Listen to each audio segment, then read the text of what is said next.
Good evening. My name is Derek Reynolds. Today I'm presenting to you my PowerPoint presentation. This is called The Degrees of Social Science. And down here you can see Impact or in Cash by Derek Reynolds. The theme of my presentation is that my three choices are social worker, a principal, or a teacher, and my third choice and my most important choice is a school psychologist. So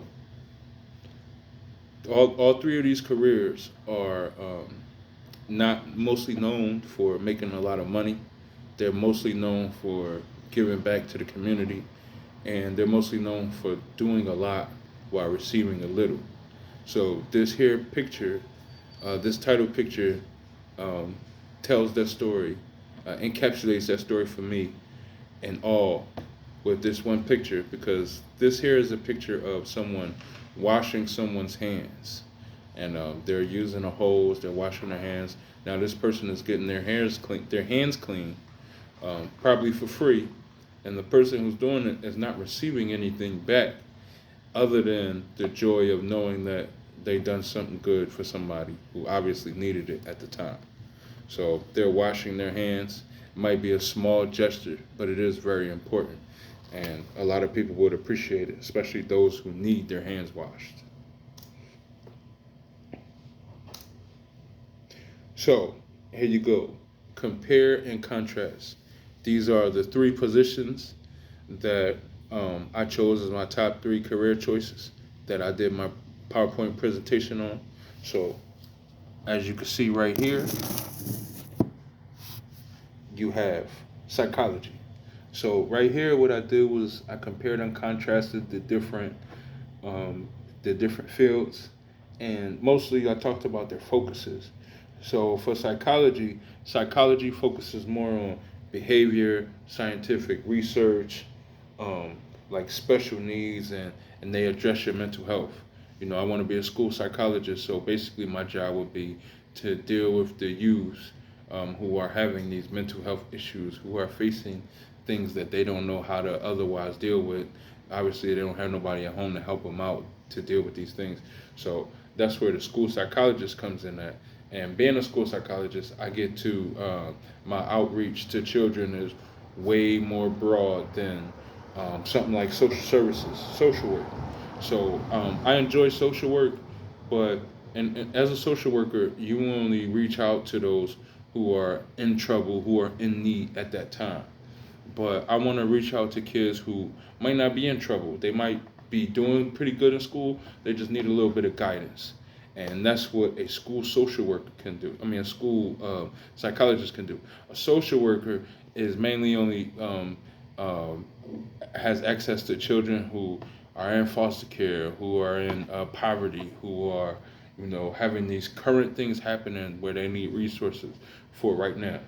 So right here, as you can see, in the middle is a principal, and it's kind of a teacher. In order to be a principal, I believe you have to be a teacher first. So, but I do like the thought of becoming a principal, mainly because I get to lead a school. I get to set the standard. I believe that schools are much more operational in a positive light, especially for the young boys. When there's a man who's leading the school, a strong man, a good principal, one that implements discipline, guidelines, and one who is heavy on education. And so I would like to be a principal because I would like to institute these things into a school, because I feel like with my leadership, I would be able to, help in these situations. And as I said, that would be my second choice. My third choice would be social work. So right here, I talk about the work-life balance of a psychologist. So psychologists, they see about 500 kids per, psychologist. This is like a district-wide thing for most districts. They do how many kids, you know, do you have access to? It might be the entire school. It might be this school plus another school. You might have to travel to different schools depending on what you do exactly. As you can see here, the hours of school psychologists our school hours. So you might have to do like a meeting before, maybe a phone call before, some paperwork before, after. Might be an hour or two before, hour or two after. But other than that, I think that it's not really strenuous. Um, Dependent outside of a few circumstances where you have to do, where maybe there's a lot of paperwork for a certain case or a certain situation. I think that this schedule is good for a person to work with, because now you can manage your mental health as well as you can do your job effectively. You still have time for your family, you still have time for your children, you still get that break. One of the things that hurts people who work in mental health is you get overstimulated, you don't get a break, you're worn out, you're tired, So I think this is a great job to have. You're off weekends.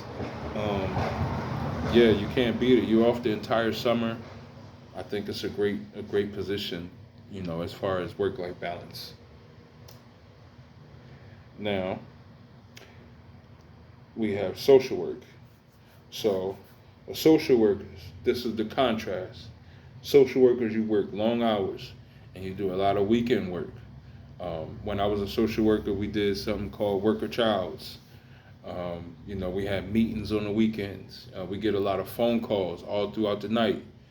It's a 24/7 job, to be honest with you, and it's not very good with work life balance. You're slow to accrue vacation time or PTO. Now, you do accrue vacation and PTO quicker than some other jobs, but when you're in this field and you're doing this work, you're probably going to feel like it's slow, just because you deal with hostile families. Remember, you are, and a lot of times you're helping people, but a lot of times you're taking something away from people. You're taking their children away. Um, you're taking their parents away.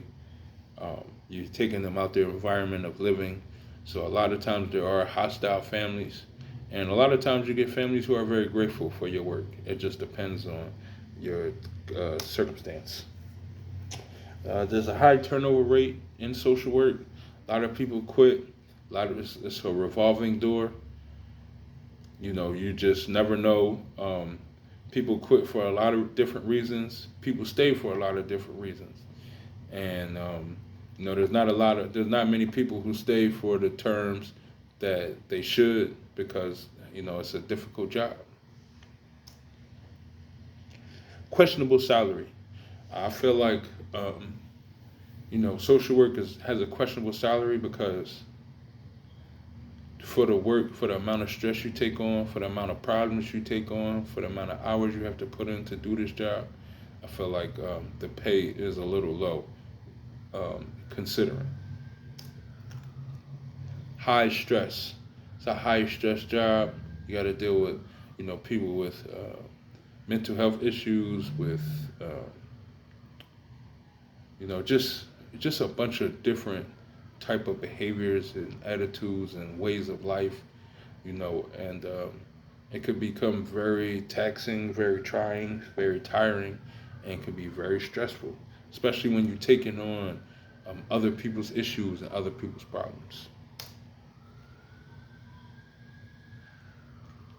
As a social worker, you are very liable to have 50 plus cases.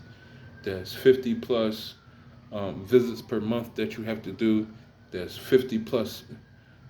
There's 50 families, probably about 100 families, because you have the the families that are in the kids that are in social work. You have their parents, and then you have the foster families, and you have to deal with both. So that could be close to about 100 families that you have to deal with. You know, maybe over 100, maybe close to, a little more than 50 children that you have to deal with. I mean, it's very, very trying, very taxing, but it's very rewarding work, and that's why people do it. Now, here you have an educator, teacher slash principal. Once again, similar to the school psychologist, school work hours, off for the summer, off weekends, maybe an hour or two before or after, but not really long hours, not a lot of room for overtime. Um, it's a pretty good position when you speak about time off, how to manage your mental health, and how to stay active with your family.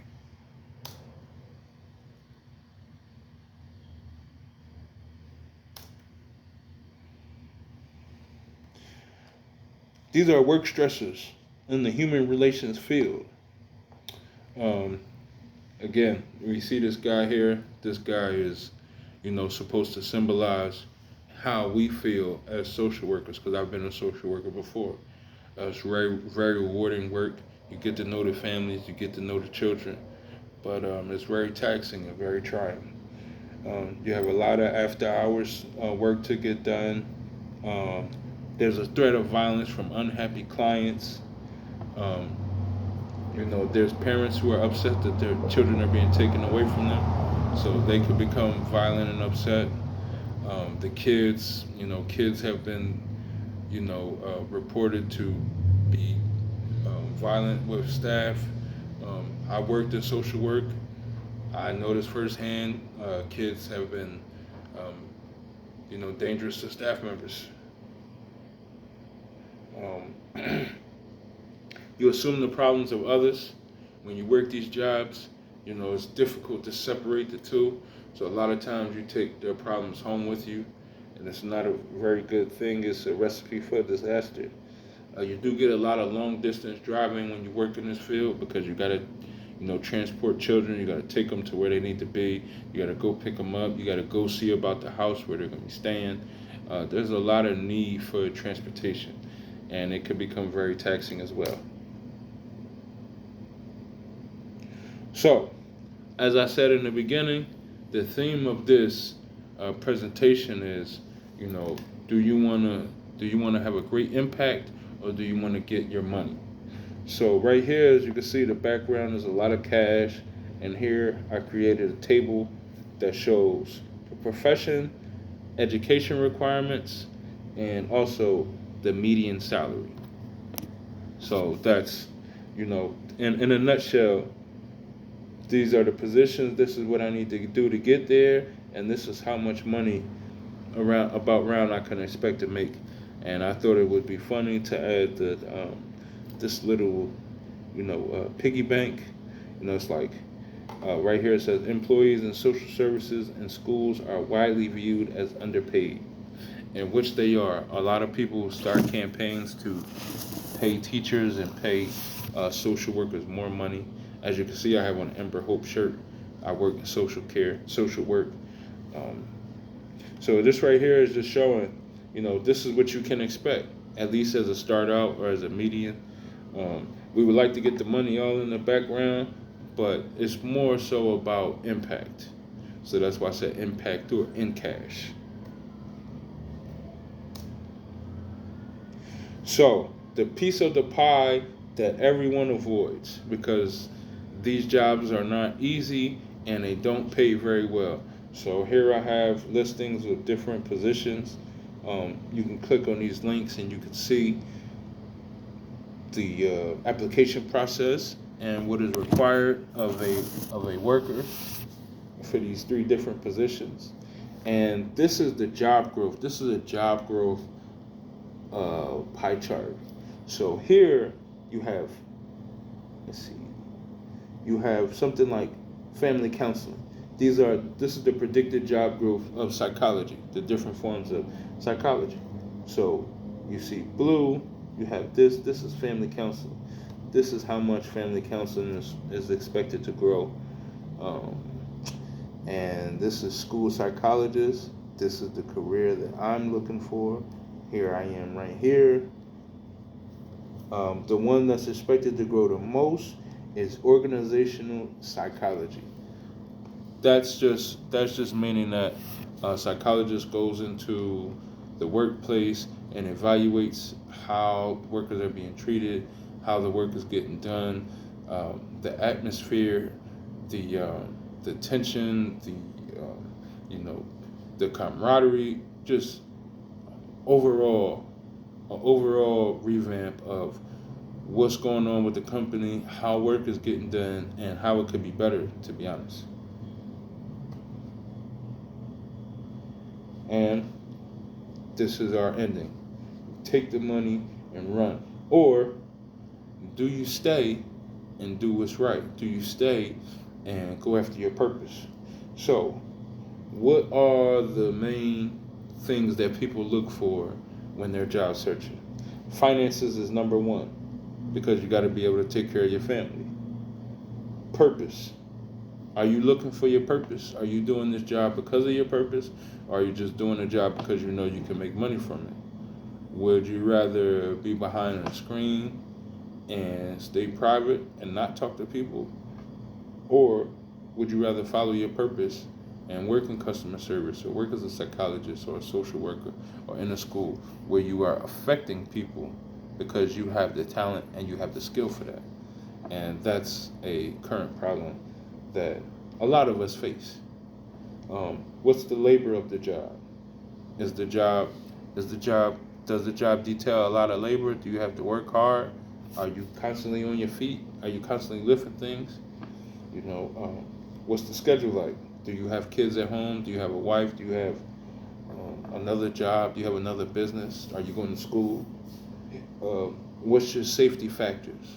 You know, and last but not least, impact on others / the community. What is the impact on the community? Do I want to work at a factory um, that's pushing out smog in the neighborhood that I live in? Do I want to live in? Do I want to do a job where I'm littering or I'm causing damage? I'm, putting oil into the water. But I can make a lot of money doing these things. But do I want to do the? Will I be able to let my conscience sleep when I'm doing these things that I know are harming my community, where I could be making less money, but I'm helping people? So that's what it's all about. It's all about, do you want to get your money or do you want to help people? And that's where I'm at right now. My number one position that I would like to do is a school psychologist, but these other two positions are very strong, very enjoyable to me positions, and I'll see where it goes from here. So thank you for listening to my presentation.